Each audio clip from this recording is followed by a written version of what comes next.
നമസ്കാരം, ന്യൂസ് കാർഡിലേക്ക് സ്വാഗതം. കഴിഞ്ഞ ദിവസമാണ് ലോകത്തെ ഞെട്ടിച്ച ആ പ്രതിഷേധം നടന്നത്. ഫ്രഞ്ച് തലസ്ഥാനം പാരീസിലെ അതിപ്രശസ്തമായ ലൂവർ മ്യൂസിയത്തിൽ സൂക്ഷിച്ചിരുന്ന അതിലും പ്രശസ്തമായ മൊണാലിസ പെയിന്റിങ്ങിന് നേരെ രണ്ട് വനിതാ ആക്ടിവിസ്റ്റുകൾ സൂപ്പർ വലിച്ചെറിഞ്ഞു. ലോക കലാ സാംസ്കാരിക രംഗം മൊത്തത്തിൽ ഒന്ന് ഞെട്ടി. വിശ്വവിഖ്യാതമാണ് മൊണാലിസ. കലാപരമായ ദുരൂഹതകൾ മുതൽ രഹസ്യ സംഘടനകളുടെയും അന്യഗ്രഹ ജീവികളെയും കുറിച്ച് വരെ വാദങ്ങൾ നിലനിൽക്കുന്ന വിചിത്ര പരിവേഷമുള്ള കലാസൃഷ്ടി. പെയിന്റിങ്ങിനേക്കാൾ ഖ്യാതിയുള്ള ആളാണ് അതിൻ്റെ സൃഷ്ടാവ്. കലയും ശാസ്ത്രവും എഞ്ചിനീയറിംഗും ഒക്കെ ഒരുപോലെ വഴങ്ങിയ സാക്ഷാൽ ലിയാൻഡോ ഡാവിഞ്ചി.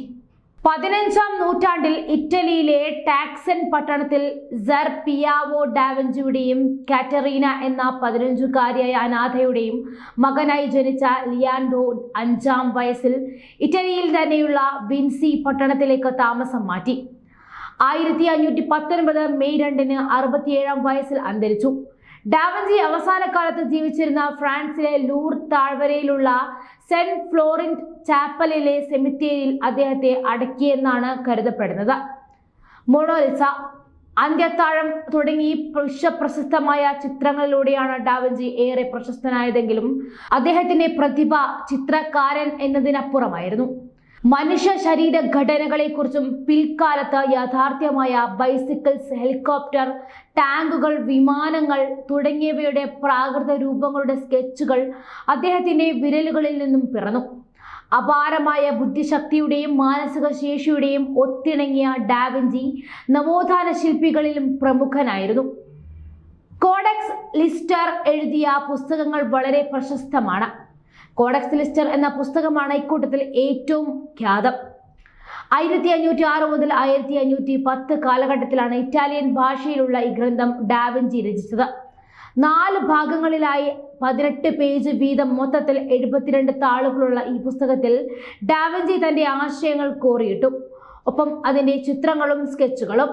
ഡാവിഞ്ചി എഴുതിയ 30 കയ്യെഴുത്ത് പ്രതിഭകൾ ഇതുവരെ കണ്ടെത്തിയിട്ടുണ്ട്. അതിൽ ഏറ്റവും പ്രാധാന്യം അർഹിക്കുന്നതാണ് കോഡെക്സ് ലിസ്റ്റർ. ഭൂഗുരുത്വ ബലം കണ്ടെത്തിയ ആളായി പറയപ്പെടുന്ന വിഖ്യാത ശാസ്ത്രജ്ഞനായ ഐസക് ന്യൂട്ടനെയാണ്. എന്നാൽ ന്യൂട്ടന് മുൻപ് ഡാവിഞ്ചി ഭൂഗുരുത്വ ബലം മനസ്സിലാക്കിയെന്ന ഇടക്കാലത്തൊരു ഗവേഷണ ഫലം പുറത്തു വന്നിരുന്നു. ഒരു കുടത്തിൽ നിന്നും മണൽ തരികൾ താഴേക്കിട്ടുള്ള പഠനത്തെക്കുറിച്ച് ഡാവിഞ്ചി വരച്ച സ്കെച്ചുകളാണ് ഗവേഷണത്തിന് ആധാരം. കോഡെക്സ് അരുൺ റെയിൽ എന്ന ഡാവിഞ്ചിയുടെ കയ്യെഴുത്ത് പുസ്തകത്തിലാണ് സ്കെച്ചുകൾ ഉള്ളത്. പഠനത്തിന്റെ ആദ്യഘട്ടത്തിൽ മണൽത്തരികൾ താഴേക്ക് വീഴുന്നതിന്റെ ചലനങ്ങൾ ഡാവിഞ്ചി അടയാളപ്പെടുത്തി. ഇതിനു പിന്നിലെ പ്രേരക ശക്തിയെക്കുറിച്ച് അത്ഭുതപ്പെടുകയും ചെയ്തുവെന്ന് ഗവേഷകർ പിന്നീട് പറഞ്ഞു. എന്നാൽ ഇതേക്കുറിച്ച് ഒരു ഫോർമുല രൂപീകരിക്കുവാനുള്ള ശ്രമങ്ങൾ ഫലവത്തായില്ല. ഒടുവിൽ ഡാവിഞ്ചി ആ ശ്രമം ഉപേക്ഷിച്ചുവെന്നും വിദഗ്ധർ പറയുന്നു.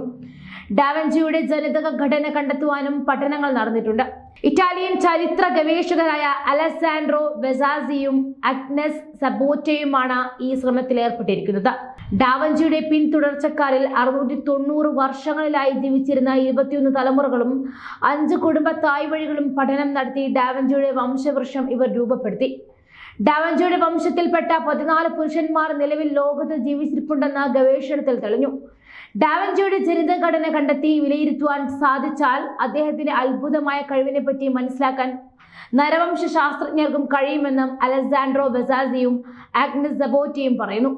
DNA ഫിനോടൈപ്പിംഗ് എന്ന പ്രക്രിയ വഴി ഡാവിഞ്ചിയുടെ യഥാർത്ഥ മുഖമെന്തെന്ന് അറിയുവാനും സാധിക്കും. ഡാവിഞ്ചിയുടെ മൃതശരീരം അടക്കിയെന്ന് കരുതപ്പെടുന്ന സെന്റ് ഫ്ലോറിന്റെ ചാപ്പലിന് ഫ്രഞ്ച് വിപ്ലവകാലത്ത് കനത്ത നാശനഷ്ടങ്ങൾ സംഭവിക്കുകയും പിന്നീട് ചാപ്പൽ പൊളിച്ചു മാറ്റുകയും ചെയ്തു. അപ്പോൾ അവിടുത്തെ സെമിത്തേരിയിൽ നിന്നും 2.5 നൂറ്റാണ്ടോളം പഴക്കമുള്ള ഒരു അസ്ഥികൂടവും കണ്ടുകിട്ടി. ഇത് സമീപത്തെ സെന്റ് ഹുബർട്ട് ചാപ്പലിലേക്ക് കൊണ്ടുപോയി. ഇത് ഡാവിഞ്ചിയുടെ അസ്ഥികൂടമാണെന്നാണ് പൊതുവെ കരുതപ്പെടുന്നത്. ബന്ധുക്കളുടെ DNA ഒത്തുനോക്കിയാൽ ഇക്കാര്യം ഉറപ്പിക്കാമെന്നും ശാസ്ത്രജ്ഞർ പറയുന്നു. ഡാവിഞ്ചി ജീവിച്ചിരിക്കുന്ന പിൻതലമുറക്കാരിൽ നിന്നുമുള്ള വൈക്രോസോം സെന്റ് ഫ്ലോർ ചാപ്പലിലെ അസ്ഥികൂടത്തിൽ നിന്നുമുള്ള വൈക്രോസോമുമായി സാമ്യമുണ്ടോ എന്ന് നോക്കുകയാണ് ഗവേഷകരുടെ പ്രധാന ലക്ഷ്യം.